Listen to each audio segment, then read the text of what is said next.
Hi friends, स्वागत है आपका हमारे यूट्यूब चैनल गौरव टेक्नीशियन में। आज हम लोग साइंस का 8वां प्रैक्टिस सेट करने वाले हैं। तो आइए देखते हैं पहला क्वेश्चन। बल बटे त्वरण बराबर क्या होगा, यानी बल बटे त्वरण बराबर क्या होगा। पहला संवेग, दूसरा दाब, तीसरा द्रव्यमान या चौथा गति। तो इसका सही आंसर हो जाएगा फ्रेंड्स द्रव्यमान, ऑप्शन सी। यानी देखिए, न्यूटन के दूसरे नियम से F बराबर ma या m बराबर F/a अर्थात द्रव्यमान बराबर बल बटे त्वरण। इसका सही आंसर हो जाएगा ऑप्शन नंबर सी। चलिए नेक्स्ट क्वेश्चन की ओर। कार्य करने की दर या ऊर्जा स्थानांतरण की दर को क्या कहते हैं। पहला शक्ति, दूसरा आवेग, तीसरा कृत कार्य या चौथा बल। तो कार्य करने की दर या ऊर्जा का स्थानांतरण की दर को शक्ति कहते हैं, ऑप्शन नंबर ए। चलिए नेक्स्ट क्वेश्चन की ओर। निम्नलिखित में से कौन सा कथन गलत है। जब एक बस अचानक रुकती है तो बस में बैठे एक यात्री को आगे की ओर एक झटका लगता है। दूसरा, जब एक व्यक्ति बस से कूदता है तो वह गिर जाता है। तीसरा, जब एक बस अचानक रुकती है तो बस में बैठे यात्री को पीछे की ओर झटका लगता है। जब एक घूर्णन करता हुआ पंखा बंद हो जाता है तो यह कुछ समय तक घूमते रहता है। तो इसका सही आंसर हो जाएगा फ्रेंड्स ऑप्शन नंबर ए। चलिए नेक्स्ट क्वेश्चन की ओर चलते हैं। किसी बंदूक से बुलेट दागे जाने पर बुलेट की गति ऊर्जा डैश होती है, यानी बुलेट की गति ऊर्जा क्या होगी। तो बुलेट की गति ऊर्जा हमेशा बंदूक की तुलना में अधिक होती है, तो ऑप्शन नंबर डी। चलिए नेक्स्ट क्वेश्चन की ओर।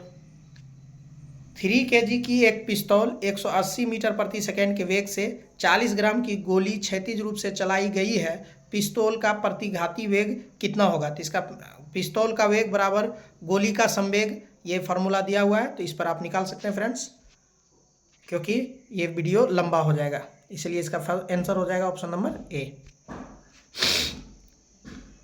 किसी दोलक द्वारा एक आयाम को पूरा करने में लिया गया समय क्या कहलाता है।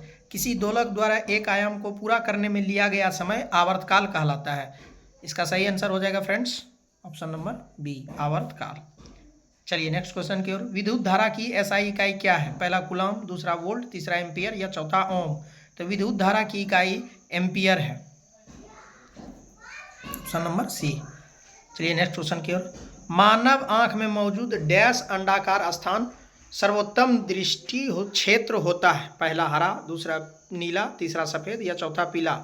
तो मानव आंख में रेटिना पर मौजूद पीत बिंदु वह स्थान है जहां शंकु कोशिकाएं अधिक केंद्रित होती है और यह सर्वोत्तम या सबसे दृष्ट क्षेत्र होता है। इसे पीला अंडाकार स्थान भी कहते हैं। तो इसका सही आंसर हो जाएगा फ्रेंड ऑप्शन नंबर डी। चलिए नेक्स्ट क्वेश्चन की ओर। किसी पदार्थ की प्रतिरोधकता के मान से इसकी चालकता निर्धारित होती है। निम्न प्रतिरोधकता वाली धातुएं डैश है। पहला सुचालक की भांति व्यवहार करती है, दूसरा अर्धचालक की भांति व्यवहार करती है, तीसरा मिश्र धातु की भांति व्यवहार करती है या चौथा अच्छे उष्मारोधी की भांति व्यवहार करती है। तो किसी पदार्थ की प्रतिरोधकता के मान से इसकी चालकता निर्धारित होती है। निम्न प्रतिरोधकता वाली धातुएं सुचालक की भांति व्यवहार करती है। तो इसका सही आंसर हो जाएगा फ्रेंड्स सुचालक की भांति व्यवहार करती है। चलिए नेक्स्ट क्वेश्चन की ओर। जब एक नाविक आगे की ओर की दिशा में कूदता है तब नाव पीछे की तरफ हट जाता है। यह उदाहरण न्यूटन के कौन से नियम को दर्शाता है। पहला गति का पहला और दूसरा नियम, दूसरा गति का पहला नियम, तीसरा गति का दूसरा नियम या चौथा गति का तीसरा नियम। तो यह उदाहरण न्यूटन के तीसरे नियम को दर्शाता है, ऑप्शन नंबर डी। चलिए नेक्स्ट क्वेश्चन की ओर चलते हैं। एम्पियर सेकेंड किसकी इकाई है। तो एम्पियर सेकेंड ऊर्जा की, आवेश की, शक्ति की या वोल्टेज की। तो एम्पियर सेकेंड, जिसे हम लोग कूलाम भी कहते हैं, ये आवेश की इकाई है, ऑप्शन नंबर बी। अवतल लेंस के प्रकाशीय केंद्र से होकर गुजरने वाली प्रकाश की किरण अपवर्तन के बाद डैश निकलेगी। मुख्य फोकस से वक्रता केंद्र से मुख्य अक्ष के समांतर या बिना किसी विचलन के। अवतल लेंस या उत्तल लेंस के प्रकाशीय केंद्र से होकर गुजरने वाली प्रकाश की किरण अपवर्तन के बाद बिना किसी विचलन के सीधे बाहर निकल जाती है, यानी बिना किसी विचलन के। चलिए नेक्स्ट क्वेश्चन की ओर। ध्वनि की गति पर दबाव का क्या प्रभाव पड़ता है। दबाव में वृद्धि के साथ ध्वनि की गति कम हो जाती है और इसके प्रतिकूल। ध्वनि की गति दबाव से प्रभावित नहीं होती। सी, दबाव में वृद्धि के साथ साथ ध्वनि की गति बढ़ जाती है और इसके प्रतिकूल। या डी, पहले दबाव में वृद्धि के गति में वृद्धि होती है फिर कम होने लगती है, हालांकि दबाव बढ़ता रहता है। तो इसका सही आंसर हो जाएगा ऑप्शन नंबर बी, ध्वनि की गति दबाव से कोई प्रभाव नहीं पड़ता। चलिए एक अगला क्वेश्चन, एक मजदूर भूमि से 15 केजी का सामान लेता है और उसे भूमि से 1 मीटर ऊपर अपने सिर पर रखता है, उसके द्वारा सामान पर किए गए कार्य की गणना करें। पहला 155 जूल, दूसरा 140 जूल, तीसरा 100 न्यूटन या चौथा 150 जूल। तो किया गया कार्य बराबर स्थिति ऊर्जा में वृद्धि, यानी W बराबर mgh। तो ये फार्मूला पर आप इसे बैठा सकते हैं। तो इसका आंसर हो जाएगा 150 जूल। नेक्स्ट क्वेश्चन की ओर, निम्नलिखित में से समानता का पता लगाएं, चांदी, सोना, एल्युमिनियम। तो इसका सही आंसर हो जाएगा ये अच्छे सुचालक हैं, option number B. Next question की ओर, गति करते हुए का एक कार विपरीत दिशा में आती हवा का सामना करती है, कार पर हवा द्वारा किया गया कार्य होगा। हवा की गति कार के विपरीत दिशा में बल लगाती है, चूंकि बल और कार का विस्थापन विपरीत दिशाओं में है, अतः हवा द्वारा किया गया कार्य ऋणात्मक होगा, ऑप्शन नंबर ए। चलिए नेक्स्ट क्वेश्चन की ओर, डैश के कारण आकाश में तारे टिमटिमाते हैं, वायुमंडल द्वारा अपवर्तन के, वायुमंडल द्वारा विवर्तन के, वायुमंडल द्वारा प्रकीर्णन के या वायुमंडल द्वारा प्रकाश के परावर्तन के। तो इसका सही आंसर हो जाएगा फ्रेंड्स वायुमंडल द्वारा प्रकाश के अपवर्तन के। चलिए नेक्स्ट क्वेश्चन की ओर चलते हैं हम लोग।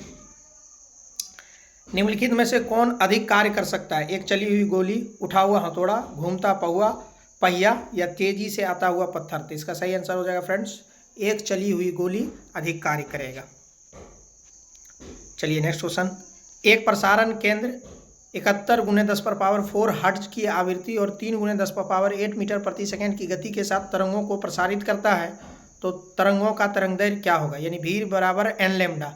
इस पर बैठा दीजिएगा फ्रेंड्स। तो इसका सही आंसर हो जाएगा 422.5 मीटर।